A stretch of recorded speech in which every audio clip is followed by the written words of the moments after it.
May mga lugar na hindi mo lang binibisita. Naramdaman mo sila.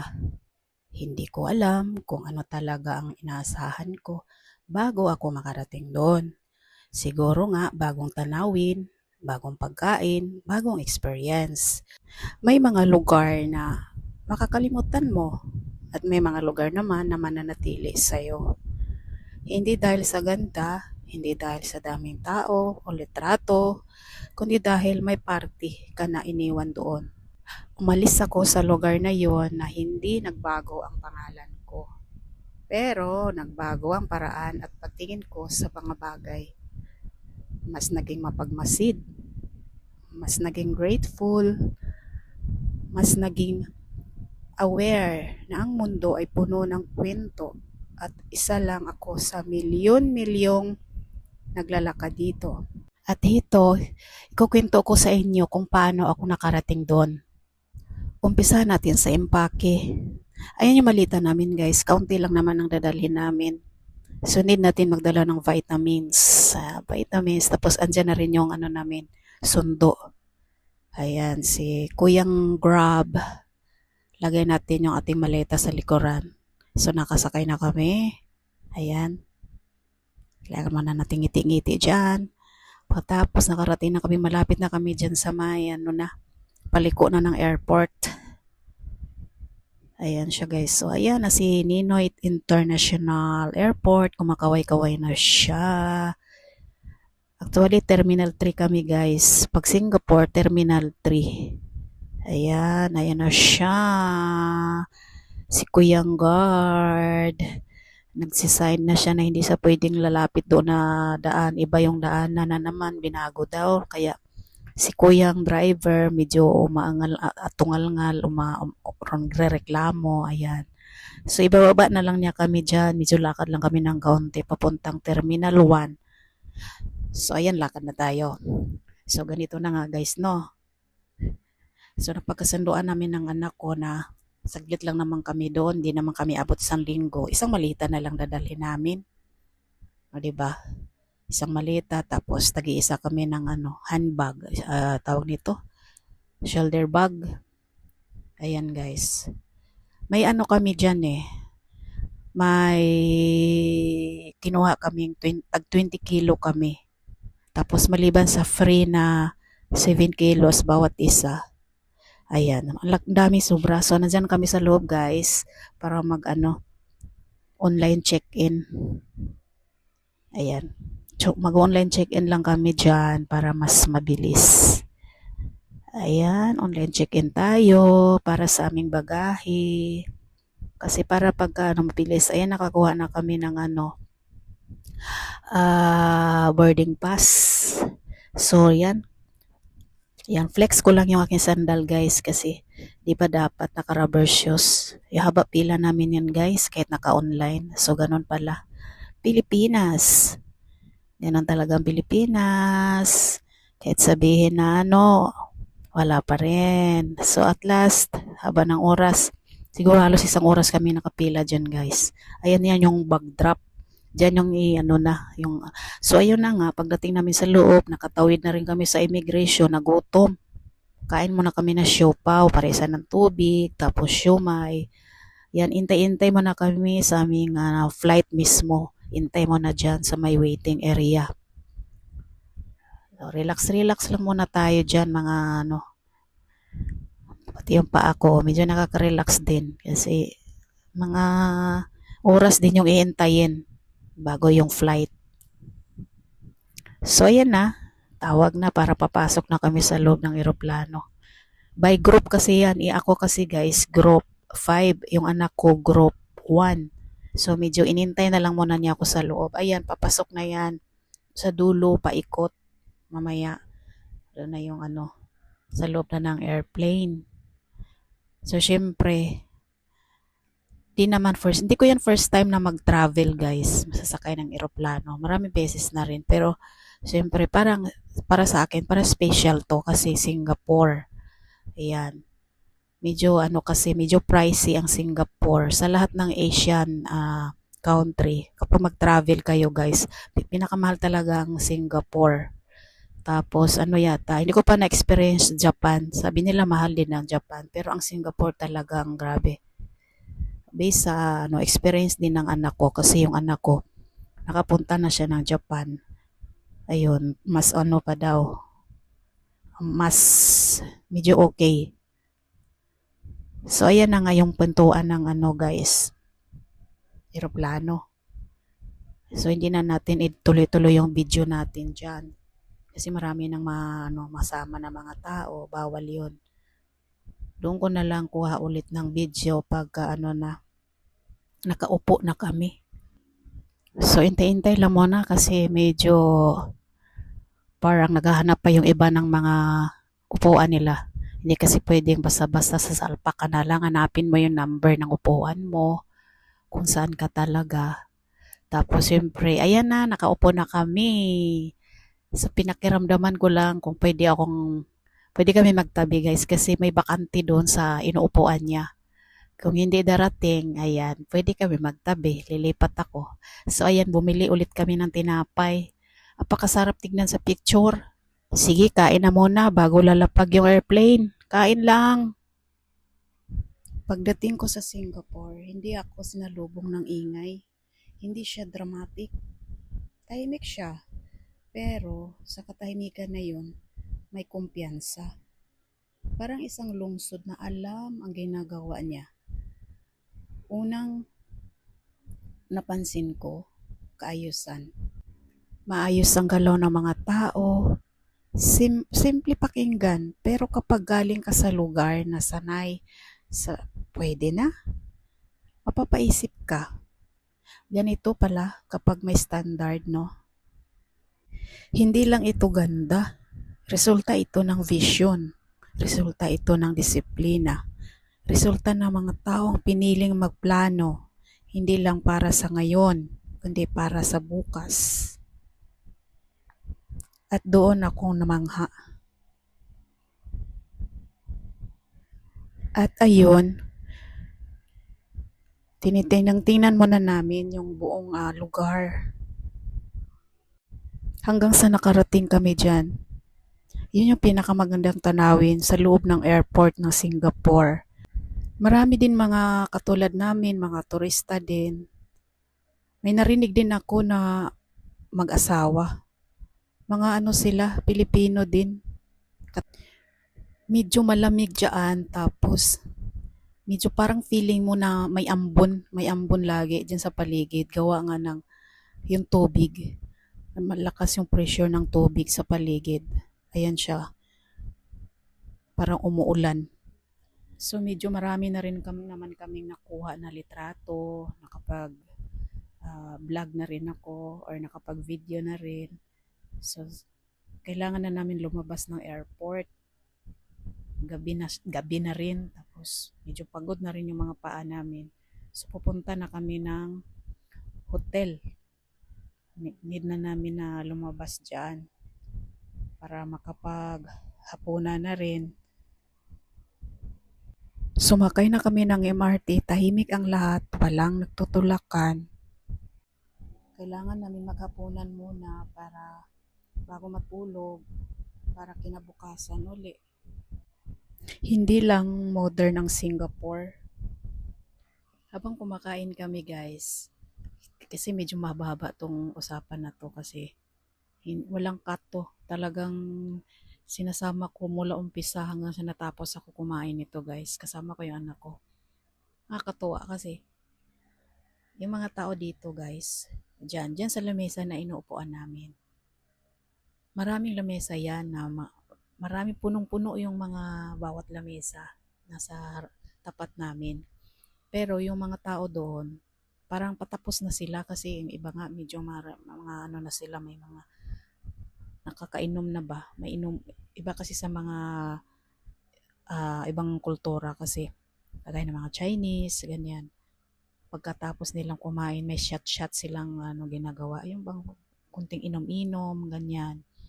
Pampatunaw, baga. So, ayan sila. Kami, tinatry din namin na yung parang wala kaming pakialam sa kanila basta hindi naman kami doon nag-iiskandalo. Basta kain nung kain, subok nung subok, ganyan lang. Kasi ako talaga guys, para sa akin, nahihiya ako kumain sa totoo lang. Pag maraming tao, parang nailang ba ako? So ayun, kain lang kami ng kain dyan. Pero bago yan kami kumain guys, sabi na, syempre maghihintay ka ng order mo, no? Hintay-hintay mo na kami. Yung anak ko, syempre alam mo naman kabataan, kailangan mo na ng picture-picture. Tapos yung anak ko, naka ano yan, yung suot kasi niya naka-backless. Although nagsusot man siya ng ano, mayroon siyang coat na dala-dala. Tapos pagdating namin doon nga, kasi nga magpa-picture, tinanggal na yung coat niya. So naka-open lang siya, naka-tube na bukas yung likuran. Kaya nga backless eh, backless. Ayan. So ako naman si picture-picture. Yung style ko kasi parang hindi kagad magugustuhan niya yung mga kuha ko. So ulit-ulit picture-picture kami hanggang sa makuha niya yung gusto niyang angle. Picture-picture kami doon nung bago pa lang kaming nag-picture-picture. Tapos yung anak ko nagtanggal siya ng ano, yung coat niya. Nagtinginan yung mga ibang tao doon, lalo na yung mga matanders. Siguro parang siyempre may pagka-conservative siguro sila kasi nakikita ko na sa paligid, walang kasing ganun ka alam mo yun, yung mga suotan na damit iba eh, may medyo conservative eh. Pero yun nga, wala namang pakialamanan. So, sabi ng anak ko, hayaan mo lang sila, basta picture lang tayo dito. Ay, hindi na picture kami, picture. Basta napansin ko lang yung mga ano, medyo may edad na, napatingin sa amin. Hindi ko alam, bahala na sila kung ano man iniisip nila. Basta, yun na habang inintay lang namin yung order namin para hindi boring ba yung oras. Siyempre, yung on-order namin, dalawang klase na ulam, tapos kanin, yun lang naman. Siyempre, niluluto pa siguro. Hintay-hintay mo na kami ng mga ilang minuto. Kaya yun. So, yun. Nakakatuwa lang din dahil kain lang kami ng kain. Hala, kasi kailangan ubusin. Kailangan ubusin yung hindi pwedeng magpa-social-social ka guys kasi ang mahal ng isang serving nila dito guys. Alam mo ba yung sa atin mag-order ka ng isang order. Pinakamahal na siguro yung 300 pagka, yan, alam mo yung mga ano lang, kasi hindi naman yan siya fine na kainan guys. Alam mo yung mga mamahaling restaurant, hindi. Ano lang yan siya, kumbaga dito sa mga pang lokal lang ba?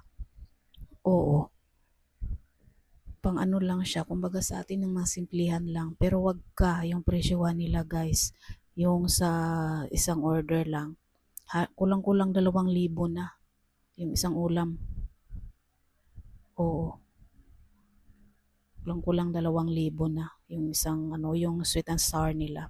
Pero okay naman, sulit naman sa lasa, masarap siya. Tapos parisan din ng ano, yung hipon, ang tawag niyan, yung binabalot sa breadcrumbs. Masarap din. Hindi yung pagkagat mo talaga malasahan mo yung sariwang hipon.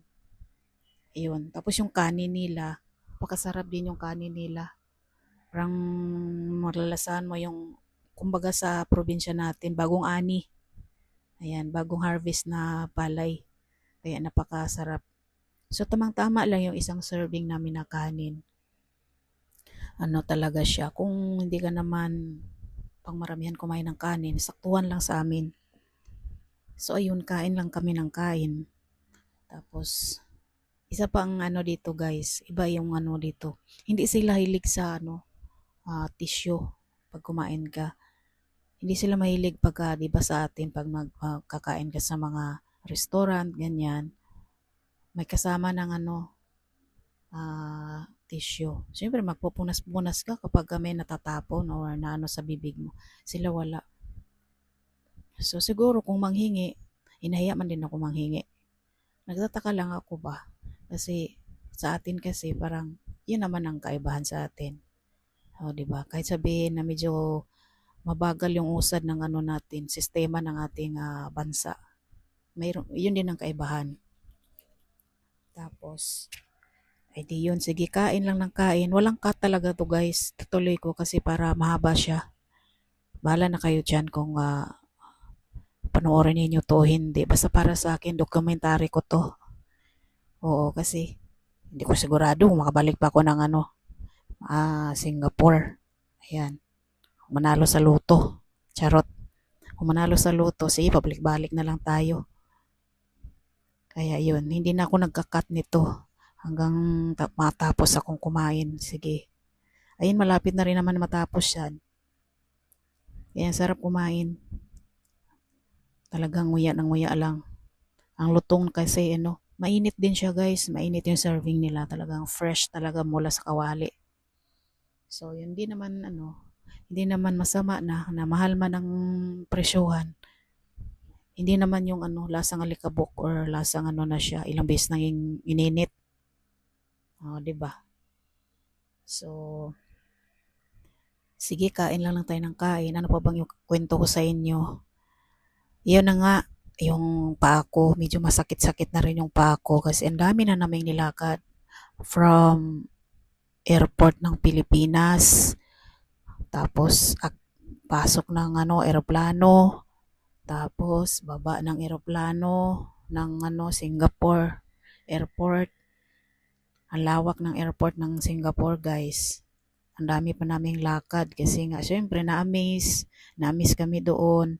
Nakakatuwa pa guys, ito pa ikwento ko sa inyo, no. Pagsakay namin ng bus, kasi may libreng sakay ng bus papuntang mula paglabas mo ng airport, bababa ka doon kung saan sasakayan ng train papunta doon sa hotel. So free lang 'yon. Mayroon bawal pala doon na magdala ka ng inumin, pagkain sa loob ng bus nila. Ay Diyos ko, kaya hindi ko man alam. Kasi bago kami lumabas ng airport, guys, nakadaan kami ng bilihan ng kape. Ay, matcha ba yun? Matcha. Ngayon, mahilig yung anak ko sa matcha. Gusto niya subukan kung anong lasa ng matcha ng Singapore. Ay, di bili kami ng matcha. Tapos binilhan din niya ako ng Americano. Diyos ko, para namang, alam mo, presyo lang talaga yung kaiba, guys. Presyo lang. Pakamahal. Pagkamahal ng presyohan. Pero yung lasa, wala. Alam mo yun, inumin mo na lang talaga din. Kasi, yun nga, manghinayang ka. Dibit-bit namin yun, guys. Kasi nga, papalabas na kami no ng airport. Sakay kami doon sa bus. May palibre silang bus mula airport papuntang sakayan ng train. Hala, pagbasa namin guys, kay standing position kami, kay rush hour na nga yun. Ayun, nakita namin na bawal pala yung magpipinalty daw pagka nahuli. So, kabado talaga ako guys. So, nayuko na lang kami na pasimple namin medyo tinago-tago yung bitbit namin na sa akin kape. Hindi na lang kami nag-inom-inom sa loob. So, buti na lang wala talagang nakahuli sa amin. So, natapos din kumain guys. At ito na nga guys, nandito na ulit kami sa hotel. Nakapagligo na ako. Naghahanda na rin kami para magpahinga, matulog. Para kinabukasan naman uli, aarangkada na kami sa aming pasyal-pasyal. Good night! So, ayan na nga guys, no, gising na kami. Nakapagligo na, nakapagayos na kami. Handa na sa aming pasyal. So, ayan yung hotel na Fullerton Hotel. Sa tingin ko parang ayan yan guys. Napakalumang hotel or classic na hotel. Kumbaga sa atin ba? Sa Maynila, The Manila Hotel. Parang ganon. Ganon yata yung sistema niyan or style yung hotel na yan. Luma na siya. So, ayun pa man. Ayun, may umpisa namin ang lakad namin. Ayun, hindi ko na isa-isahin kung saang lugar yan. I-Google Map nyo na lang. Char. Google Map. I-Google Map. Basta bibigyan ko na lang kayo ng clue guys kung saan kami pupunta na lugar. Mamaya, pupunta kami ng sa Merlion. Ganyan, Merlion. Pupunta kami ng saan pa ba yun? Pupunta kami ng Universal Studio. Pupunta rin kami ng punta namin yung Marina Sand by the Sea. Ay, marami ito. Botanic Garden. Sa mga ganun guys, hindi ko na matandaan. Saka may layon na yun guys. Ayan, may layon pang isa. Charot. So, ayun. Ayan yung una ng pala namin pinuntahan. So, dyan lang kami nag-ikot-ikot. Kasi pa umaga pa lang. Ang daming nagja-jogging. Mga foreigner. Siguro dyan na rin yung iba nakatira. Ganda kasi talaga siguro yung mamuhay kapag may maayos kang kabuhayan dyan sa Singapore. Ganda mamuhay dyan guys kasi nga maganda yung paligid, maganda yung sistema ng siguro kung mayroon kang pagkakataon na manirahan dyan, makaganda. Wala akong makita guys na dyan sa Singapore, wala akong makitang pulubi, wala akong makitang mga taong alam mo yung pakalat-kalat, wala. Alinis ng karsada. Tapos alam mo yun, yung mga masasabi nating mga upuan nila sa park, di ba kadalasan yan may alikabok para mag-aalangan kang umupo kasi maalikabok. Dito walang alikabok dyan sa Singapore guys, yung mga upo-upuan nila, mga hindi ko alam, maaga pa yun eh. Kung may nakagamit na nun, hindi ko rin sure. Basta na-amaze lang ako kasi ganun siya kalinis. Tapos ang dami din mga turista dyan sa lugar na yan. Kaya mahirap din makasingit-singit na makakuha ka ng picture kasi ang dami din mga turistang katulad namin. So lakad tatawid sa ibang kasi yung mga destination na punupuntahan namin pwedeng lakad. So napagod kami kalalakad, wala pa kaming almusal, buti na lang may Starbucks. So ayan, lakad na naman kami ulit pagka nagkatapos namin mag Starbucks, nakapag-charge na. Lakad-lakad lang. Ayan. So medyo wala kami masyadong picture ng anak ko na may magandang view talaga kasi hindi namin dala yung aming selfie stick. Ayan. Kung mayroon man kaming kuha na dalawa, talaga hanggang dikit-dikit lang, hindi nakukuha yung mismo talagang hindi katulad nung nag-Taiwan kami na dala-dala kasi namin yun. Ayun. Kaya, ayan, makontento na lang kung anong nakuhaan namin na kasi hindi namin naidala yun. At kalimutan ko pala guys, pupunta din pala kami ng sasakay kami ng cable wire. Cable car. Cable wire. Ginagawang cellphone. Cable car. Ayan. Sasakay kami mamaya ng cable car. So, yun na yung pinaka yata last na kasi medyo malayo yung kailangan namin sumakay kaya medyo pinahuli namin yung cable car. Yun yung pinakahuli namin na activity sa araw na yan. So yung garden nila guys, so may orasan. Napaka aesthetic. Tapos ayan. Ay nakala mo mga puno no? Gawa-gawa lang nila yun. Magmumukhang laking puno. Yan, totoong puno yan.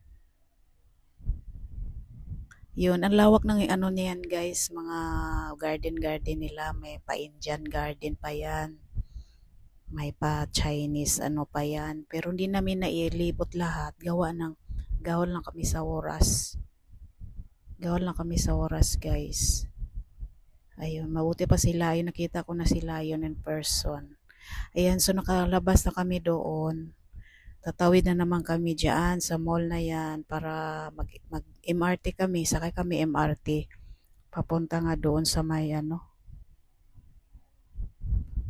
papunta sa may cable.